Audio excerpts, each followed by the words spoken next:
Sabi! Oh, sabi!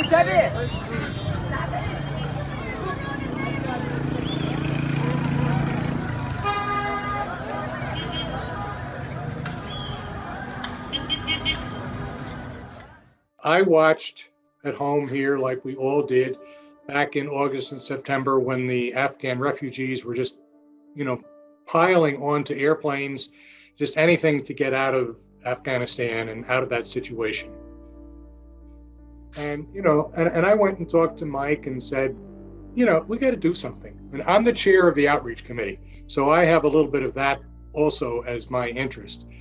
But I was saying to Mike, we got to do something.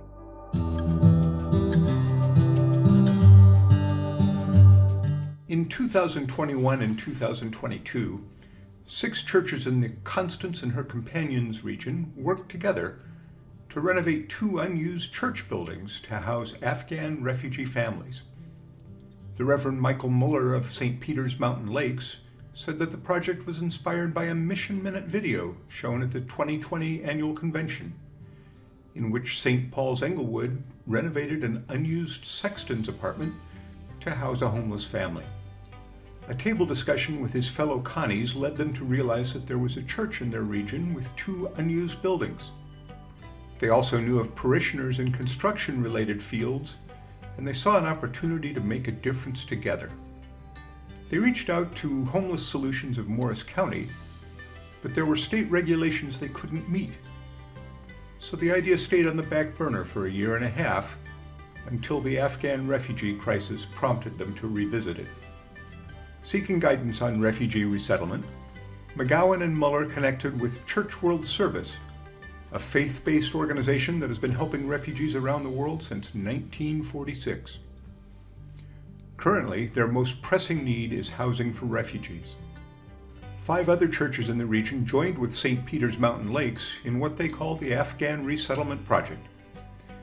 They are St. John's Boonton, Church of the Savior Denville, St. Mary's Sparta, St. David's Kinnelon, and Christ Church Pompton.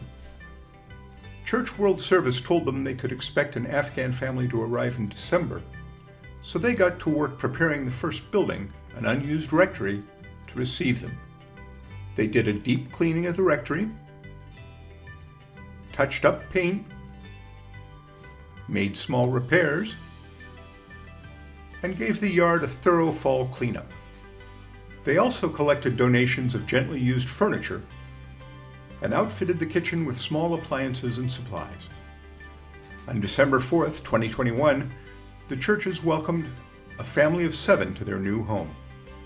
But even before the first family moved in, the churches began eyeing the second unused building, formerly used for church offices. It had no kitchen and only 1 bathroom, so it needed more extensive renovations. 6 figures worth, they estimated. Muller says a string of miracles made that work possible, with money and talent appearing just as they were needed. First, there was the angel donor. A woman in their region heard about what they were doing and said she'd like to help.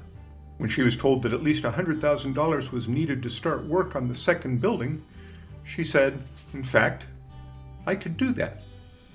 St. John's came up with $20,000, and an AXVIM grant of $20,000 also helped.